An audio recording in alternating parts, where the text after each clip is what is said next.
hard to wait for all the things that I want. Sometimes I kinda feel like it's just taking too long to get the things I want, what I think I need, but I know you know what's best for me. I'm gonna live what I believe. I'm gonna wait 'cause I know you're still working. I'm gonna have patience 'cause it'll be worth it.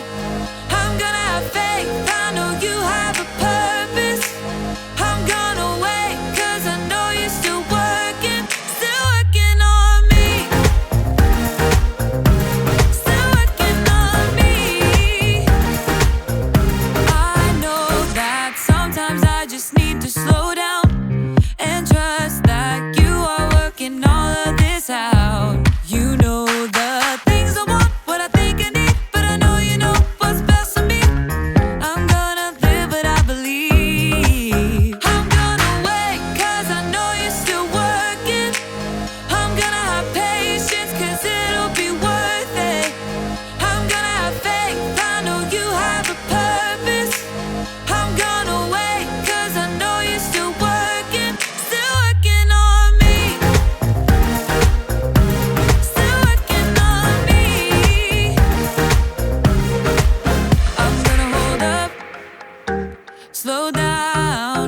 I'm gonna trust that you're working it out. I'm gonna hold up, slow down. I'm gonna trust that you're working it out. I'm gonna hold up, slow down. I'm gonna trust that you're working it out. I'm gonna hold up, slow down. I'm gonna trust that you're working it out. I'm gonna wait 'cause I know you're still working. I'm gonna have patience 'cause it'll be worth it. I'm gonna have faith, I know you have a purpose. I'm gonna wait 'cause I know you're still working on me. Still working on me. Still working on me.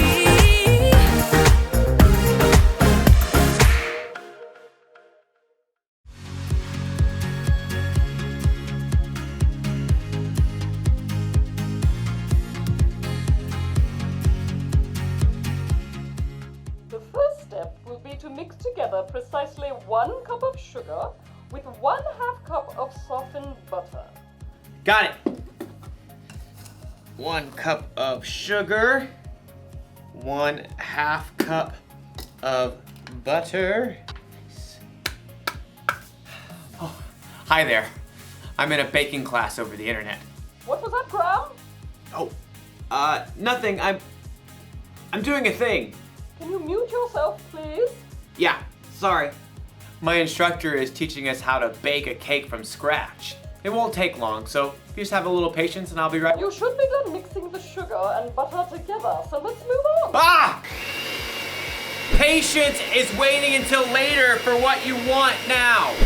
After you've stirred in the eggs, add 2 teaspoons of vanilla. Gotta catch up. How much vanilla did she say? Hold on a sec. Excuse me. Excuse me, what? Pardon. How much vanilla did you say? 2 teaspoons, Graham, and then you add cups of flour and milk. What was that? I'm sorry. I missed that last part. I think think you're frozen. Hello? You're frozen. Maybe I'm frozen. Or maybe we're both frozen. I really don't like it when technology fails me. I'm trying to bake a cake here and you're just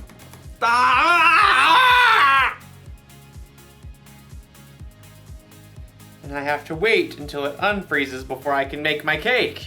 You know, sometimes we have to wait for things when we really, really don't want to. Just like in today's story. And sometimes, also like in today's story, we don't wait. I am making this cake. How much milk and flour did she say? I don't know. We'll see you soon. Oh! Yeah. Yeah.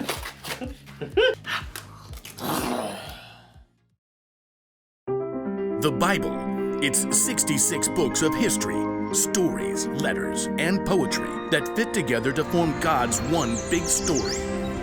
The epic adventure of how He created us and loves us so much that He made a way to rescue us.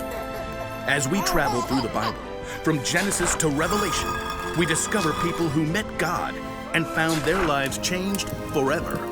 Now, for an amazing story inspired by the book of Genesis, chapter 25, verses 24 through 34. When Abraham's son Isaac grew up, he married a girl named Rebekah. But it didn't seem as though they'd be able to have children. Please, God, give us children. But God answered Isaac's prayers, and Rebekah became pregnant with twins. Isaac, I'm pretty sure they're having a wrestling match in here. Oh, definitely boys. Rebekah asked God about the struggle she could feel. He told her, 2 nations are in your body. One nation will be stronger than the other. The older son will serve the younger one. When it was time for the babies to be born, they came out fighting.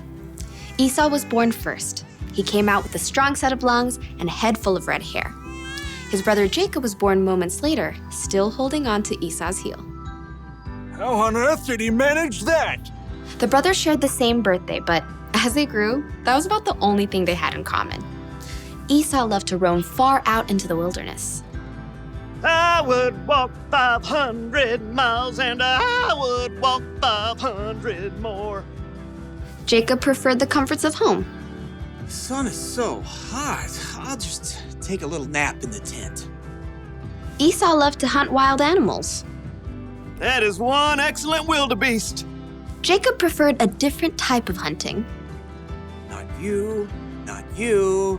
Ha! The perfect ripe honeydew melon. One fine morning, Esau headed out into the wilds in search of adventure and some nice, juicy venison. I'll feast tonight. But Esau went all morning without spotting a single rabbit. Ugh, should have packed a lunch. In the afternoon, he tracked a deer for hours, but he missed his chance as the deer sprang away. Ah! At last, Esau headed for home, defeated. He was tired and irritated and so hungry he could eat an entire woolly mammoth. Must eat food. As Esau neared camp, a delicious smell wafted out to greet him. Food! Jacob had been home all day, resting and plucking his favorite herbs from his garden. A little coriander, some dill. As evening approached, Jacob used his savory herbs to whip up a tasty red lentil stew and a batch of fresh, buttery bread. This will crisp up nicely on the hot stones. By the time Esau had arrived in camp, Jacob's stew was simmered to perfection, and the bread was hot and crusty. Food! Food! Esau lunged for the stew cauldron, ready to grab a bowl, but Jacob blocked his path. Not so fast. Step aside, I'm hungry. Clearly. Just let me have some of that red stew. Certainly. Esau tried to dive for the stew pot again. Just one itty-bitty thing. What? Well, first, give me the rights that belong to you as the oldest son. Esau spent more time listening to his stomach than his brain, so in that moment, his stomach won out. Look, I'm dying of hunger. If I die, those rights are pointless anyway. Now give me that stew. Esau sprang forward once more. Promise to give me your rights. Fine. Fine what? Fine, I promise. Promise what? I promise to give you my rights as the oldest. Cool. Help yourself.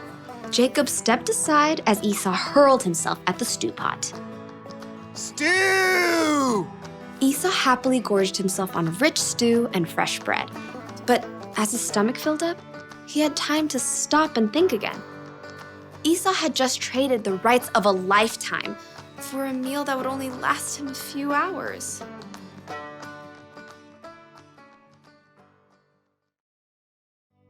Let me give you a little advice. Don't bake angry. Instead of making a cake, you end up making a mess. That's what happens when you lose patience. You make choices you normally wouldn't make and it ends up costing you. Losing patience ended up costing Esau his birthright. His brother Jacob ended up being in the family line of Jesus, so who knows what all Esau missed out on by being impatient. When we don't learn to have patience, we get frustrated easier. With ourselves, with others, with technology. There's really nothing good that can come from being impatient. So think about that when you're waiting for your turn on a video game, or when you're waiting to say something while someone else is talking, or when you're waiting for the internet to hurry up and start working again. Having patience is better than losing it. Slow down. Or you could hurt yourself or someone else. Or you could end up covered in cake batter. Here's the one thing to remember today. If you don't wait, it could cost you. If you need help waiting, ask someone you trust to come alongside you and see. Are you there? Oh. You're not frozen anymore. I lost you there for a minute. Technical difficulties. I see. How's your cake? I think I'm gonna need another lesson. Very well. Same time next week? Sure, I can wait. I may have the place cleaned up by then. Pardon? Nothing, it's a thing. I'll see you next time. So, how much flour was I supposed to use? 2 cups. How much did you use? All of it? No, that was wrong. Okay.